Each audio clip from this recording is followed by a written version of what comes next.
तो hello guys, finally हम लोग मंदिर में आ चुके हैं गोड़ लागने भोलेनाथ जी के। तो आज पहली बार शुमारी है।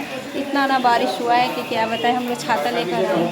देखिए ये मंदिर है, देख रहे हैं। मोठिया है हमारे यहाँ के, हम लोग पूजा करने आए हैं। अब जा रहे हैं घर। इतना ना बारिश हो रहा था कि हम लोग क्या बताएं।